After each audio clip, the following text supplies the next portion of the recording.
João da Cruz. Não é um místico da igreja evangélica, tá bem? Ele é um místico da igreja católica. Ganha esse nome por causa de ser um homem fora da curva. Ele realmente era um católico diferenciado. E uma das frases de São João da Cruz é essa: se está faltando amor, planta amor e você vai achar amor. Ao invés de reclamar que ninguém ama, começa a amar você primeiro. Não precisa amar muito não, só ama com toda a tua força. Qual é a tua força? Desse tamanho assim, é o que basta. Começa a amar desse tamanho assim, com toda a tua força, com todo o teu entendimento, de todo o seu coração, que você vai conseguir amar ao próximo como a si mesmo. Pronto, já temos um argumento aqui moral, porque o amor pertence às virtudes morais. E justiça, mesma coisa. Aquilo que quereis que os homens vos façam, façais vós primeiro. Não é o que você quer para você? O certo? Você quer que alguém aqui minta para vocês? O que vocês acham? A senhora quer que eu minta para a senhora? Não. Porque primeiro você ama. Você ama primeiro mandamento. Qual é o primeiro mandamento? Isso. Então quem ama a Deus não consegue ser egoísta. Quem ama a Deus, ama o próximo e ama a si mesmo. Você é o último da lista. Não é para você odiar a si mesmo. Mas quando você ama a Deus, Deus te leva para o seu próximo. Quando você vai para o seu próximo, você está se amando. É assim que se lê a Bíblia. Gostei da pergunta. Tem que surgir essa dúvida mesmo, tá? A aula de teologia tem que surgir essa dúvida. E não é para levar para a escola bíblica dominical, é para deixar aqui. É para resolver o problema aqui. Leva depois, né? E essa sala de aula é isso aqui, tá bem? Se vocês assistirem a aula que eu tive lá ontem com os irmãos lá, eu fiz uma pegadinha com os irmãos lá na sede e eu fiquei esperando eles darem a resposta até sair da pegadinha. Eu criei uma heresia para eles lá e fiquei esperando eles resolverem a heresia. Quase que não conseguiram, mas conseguiram. A gente resolve aqui. Então a gente vai resolver aqui. Pode fazer essas perguntas mesmo, tá bem? Várias que vão surgir. Você tem 4 argumentos aqui. Esses 4 argumentos é para convencer da existência de Deus. Não vai dizer qual que é o nome de Deus, qual que é a religião verdadeira, onde encontrá-lo, não diz nada disso. A gente chama isso aqui de teologia natural também, ó. É alternativa, tá vendo? E é uma teologia natural. Se você começar a investigar a natureza por conta própria, mesmo não sendo filósofo, a natureza vai dar uma resposta para você. Existe um Criador. Dá licença, deixa eu tirar esse paletó aqui.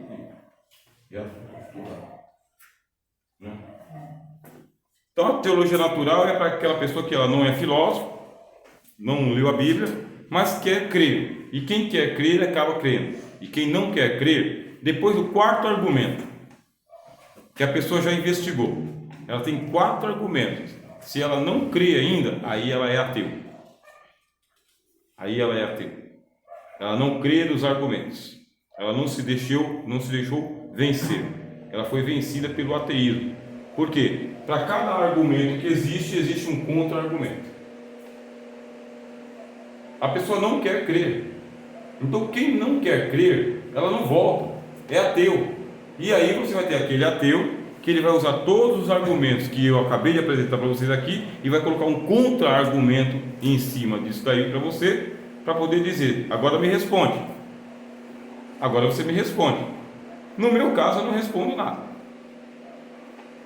Ateu desse jeito aí, eu não perco a minha fé e nem meu tempo.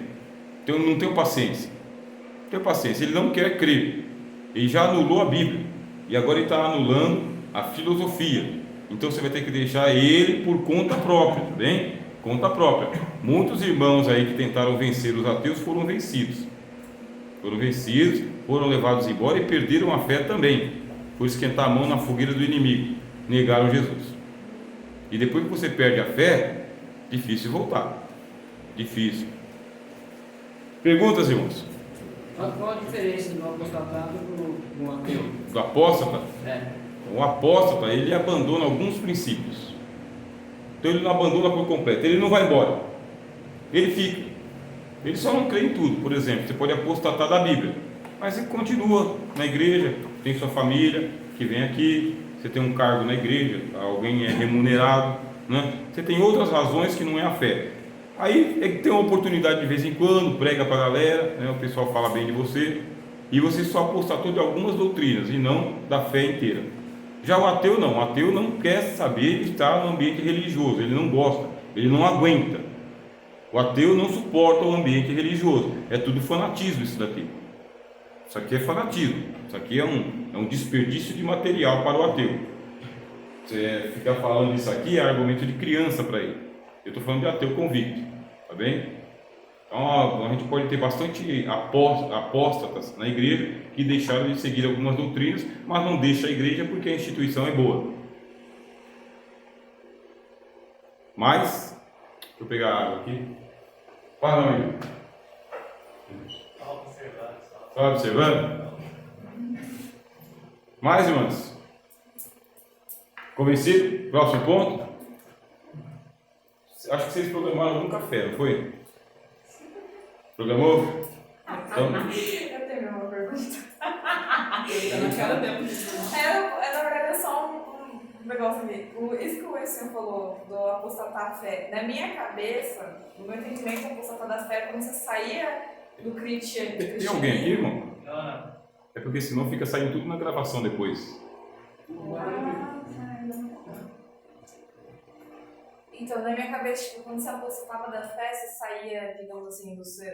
A pessoa foi criada no cristianismo, ela saiu do cristianismo e foi pro bandido, entendeu? Saiu de um pro outro. Era essa ideia que eu tinha. Então, digamos, uma pessoa está dentro da igreja, mas ela não crê, por exemplo, que Cristo vai voltar, está apostatando na própria fé. Isso, mas ela permanece na igreja. Entendi. Ela só apostatou, assim, a palavra apostasia significa afastamento.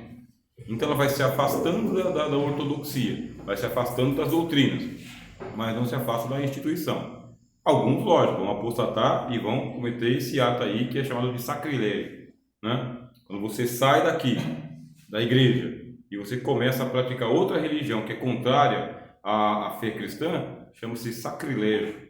Sacrilégio é um pecado direto contra a piedade, contra a devoção. É bem ofensivo mesmo. Tá bem? Então você tem a apostasia e tem o sacrilégio. E você pode ir para o terceiro pecado, que é a blasfêmia mesmo. A blasfêmia pode acontecer mesmo estando na igreja. Aí a blasfêmia é a ofensa ao Espírito Santo.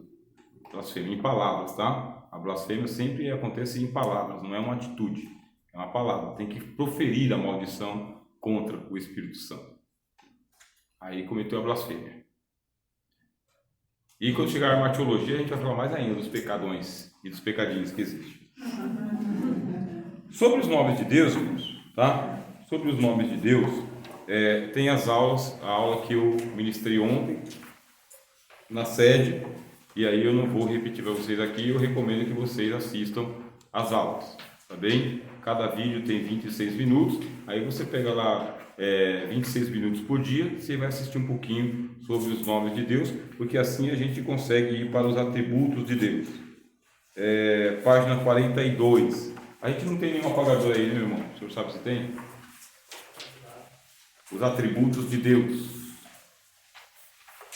Aí você vê aqui atributos mentais ou naturais, tá bem? Depende do livro que você lê, do teólogo que está falando, ele muda o jeito de chamar esses atributos. Aí existem aqui os atributos mentais ou atributos naturais. O que é natural? É aquilo que está em Deus naturalmente. Depois lá na página 48 vai para os atributos chamados de morais, tá bem? Atributos morais. Tem bastante material. Depois vem atributos do propósito e a gente vai caminhar aqui no capítulo de número 2. Quando você tiver em dúvida, é só levantar a mão e já fazer a pergunta, tá bem? Pode fazer isso aí que a gente vai intercalando. Atributos mentais. Primeiro, onisciência. Palavra do latim, tá bem? Omnis. Então, é omnis mais scientia. Deus tem um conhecimento. Deus tem conhecimento. Mas que tipo de conhecimento que Deus tem? Deus tem um conhecimento de tudo. De tudo. Deus tem um conhecimento de tudo, sobre tudo e sobre todos. É tudo multiplicado infinitamente por tudo. Nenhum dos seus pensamentos pode ser, inclusive, pensado. Ele é onisciente mesmo. É algo assim assustador. Você imaginar a onisciência de Deus. É assustador. Deus tudo sabe de você, dos seus inimigos, dos seus propósitos, o dia que você nasceu, como você foi gerado, o que você está pensando.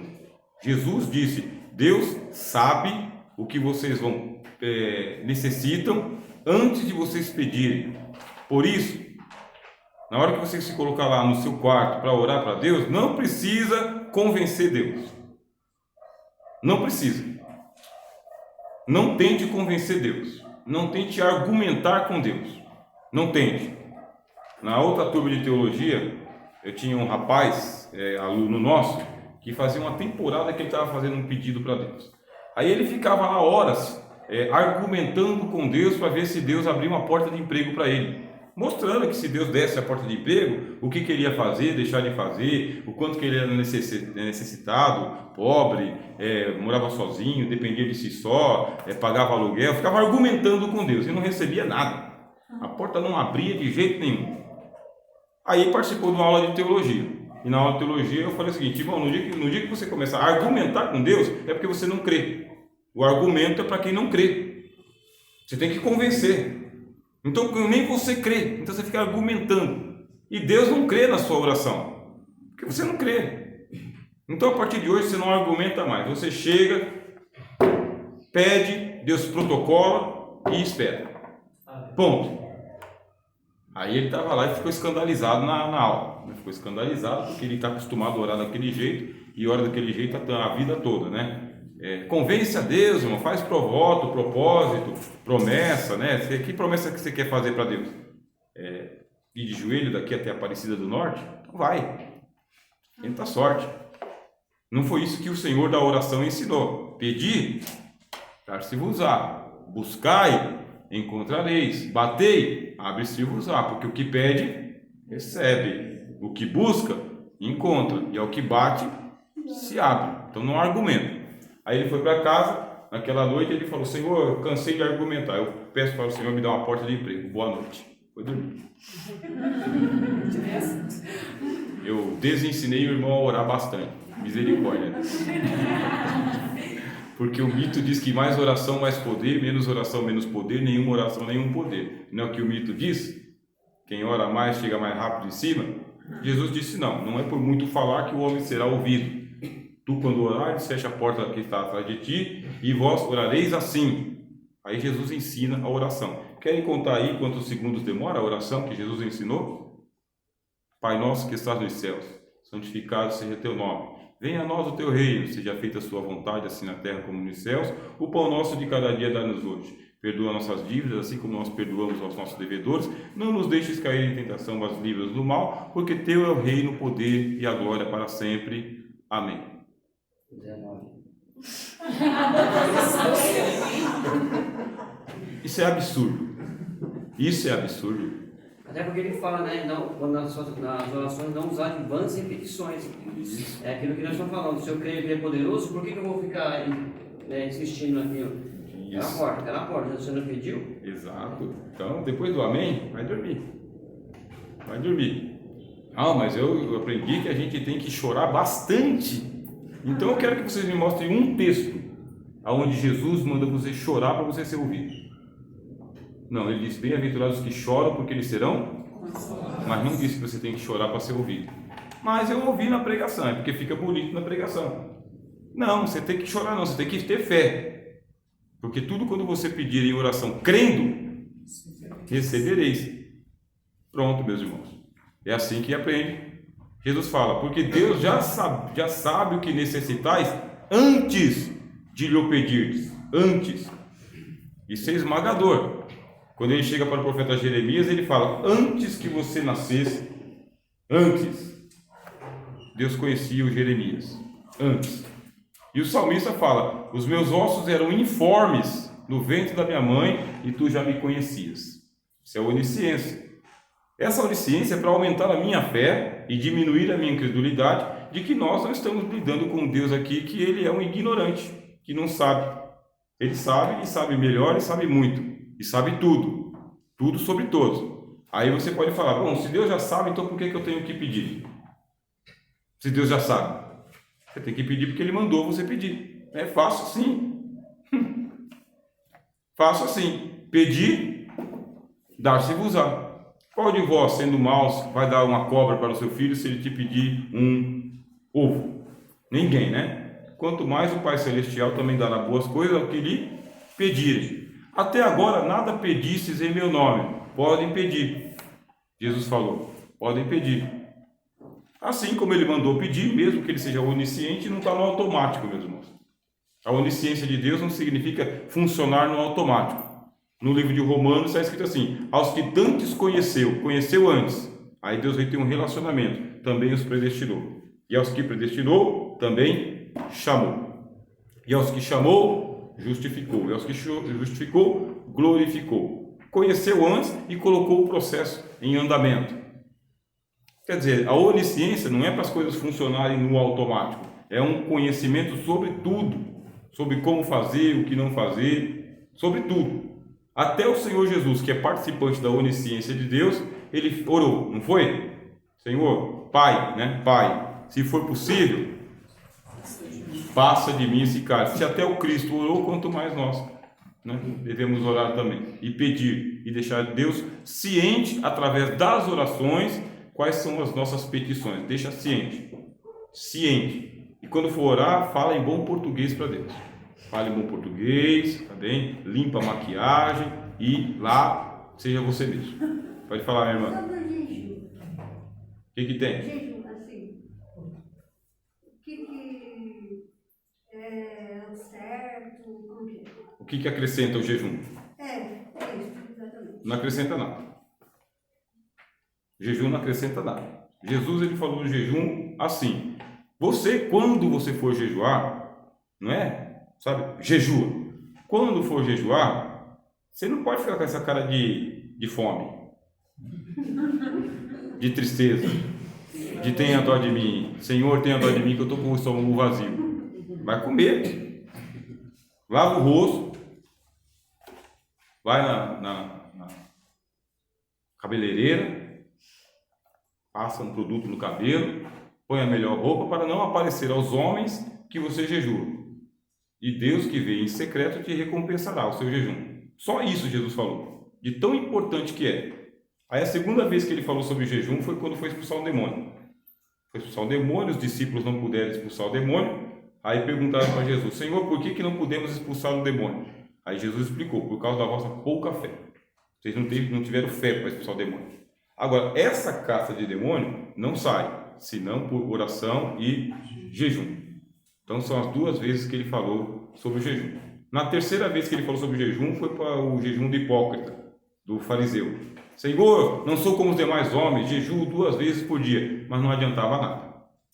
Então se você fez um jejum para aparecer para os homens que você jejua, irmãos, hoje eu estou em jejum aqui a favor das causas impossíveis de vocês. Anulou o jejum. Perca de tempo para estar passando fome. Não era para falar.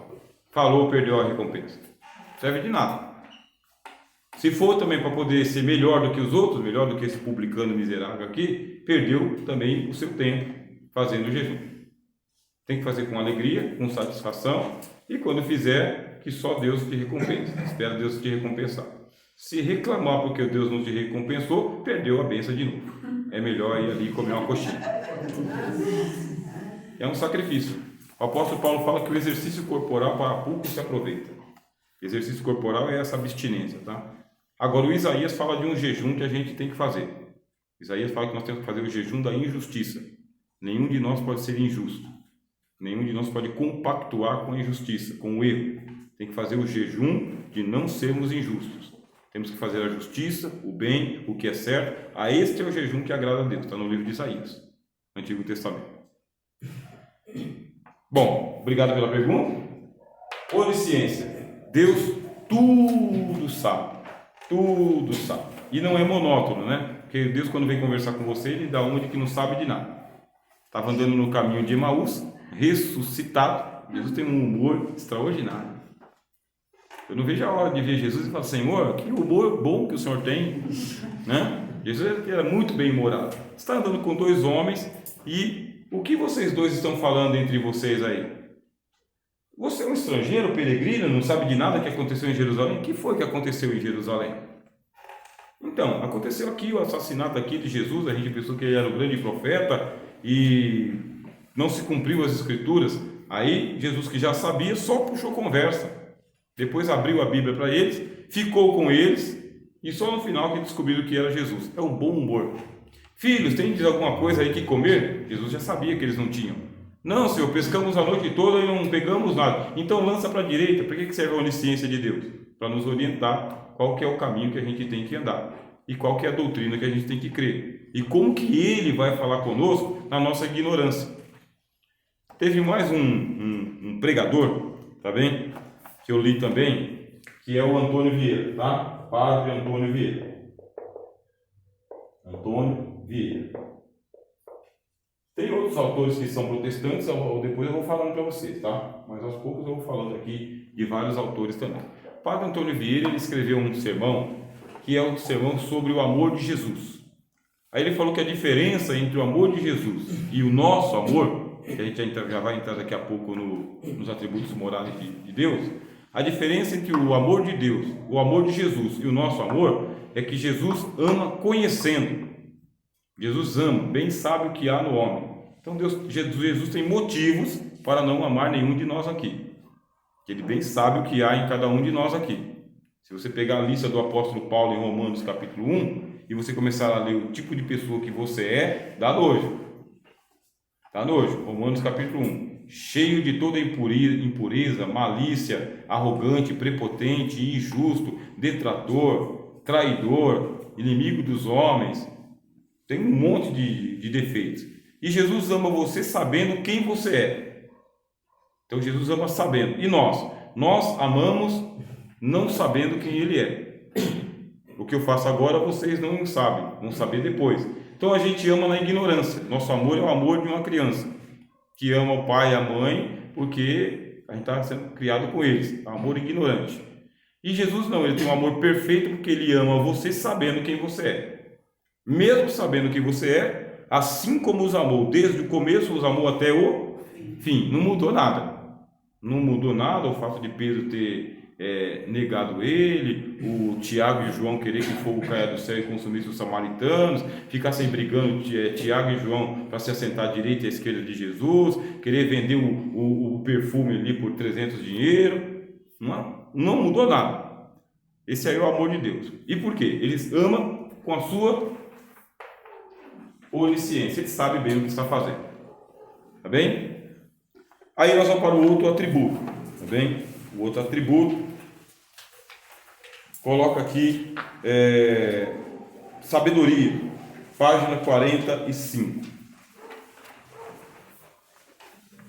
Página 45. Por isso que ele chama de atributos mentais. Sabedoria. A sabedoria de Deus significa que Deus sempre escolhe os melhores alvos e os melhores meios para chegar a estes alvos. Muito bem. Como Deus é onisciente, tudo sabe, Ele tem os seus propósitos. E os propósitos de Deus são inabaláveis. São inabaláveis e são imutáveis. Ele não precisa esperar as coisas acontecerem para ele ser pego de última hora. Ele coloca tudo numa espécie de planilha. Aí na planilha de Deus, Ele sabe ler essa planilha com as fórmulas que só Deus conhece, hein? Só Deus conhece. Lá no livro de sabedoria, no livro de Provérbios, ele fala o seguinte: olha, você conhece o caminho da lagartixa no palácio? Alguém aqui conhece o caminho da lagartixa no palácio? Imagina no palácio do rei, imagina uma lagartixa pequenininha. Deus conhece. E Deus conhece o caminho da lagartixa e Deus conhece o caminho do rapaz e da moça quando desaparecem no culto. É isso que a Bíblia diz. A lagartixa está diante dos seus olhos, ela desaparece. Um casal de jovens também, que vai para o congresso e não participou do congresso, pegou outro caminho, da lagartixa. Deus conhece. Deus conhece o caminho do homem. Deus conhece o caminho do bom. Mas o caminho dos ímpios perecerá. A sabedoria de Deus fez com que ele criasse o cosmos, o mundo, na sabedoria de Deus. E cada coisa no seu devido lugar. Aí Deus vai perguntar para o Jó se Jó tem sabedoria. Você lembra que eu falei na aula passada? Se o Jó tem sabedoria. Que sabedoria é essa que nós temos? A nossa sabedoria é uma centelha, uma fagulha. A gente chama, né, a nossa sabedoria de inteligência. Ó, inteligência. E qual é a diferença entre inteligência e sabedoria? É porque a sabedoria, ela é teórica, tá bem? Ó? Teórica. A sabedoria é o começo da inteligência. Sabedoria é investigação, é um discernimento, é um planejamento mental. Com a sabedoria você vai ali fazendo as suas estratégias, as suas investigações, vai penetrando nos segredos. Você não precisa colocar nada em prática, só precisa saber. E a inteligência? A inteligência é a sabedoria na prática, é como eu vou praticar isso. Como que eu vou tirar do papel e vou transformar isso aqui em alguma coisa útil, alguma coisa boa, alguma coisa para todo mundo. Essa é a diferença. A Bíblia diz que Deus tem esse dom, ou essa sabedoria. Por essa sabedoria, Deus quer levar todos nós para a glória, todo mundo. Ele quer esvaziar o inferno e quer levar as pessoas para a Nova Jerusalém. Quer levar. Para levar todo mundo para casa, tem que ter um começo. E qual que é o começo? Façamos o homem à nossa imagem e semelhança. Você está lá no livro de Gênesis. Quando faz Deus o homem à sua imagem e semelhança,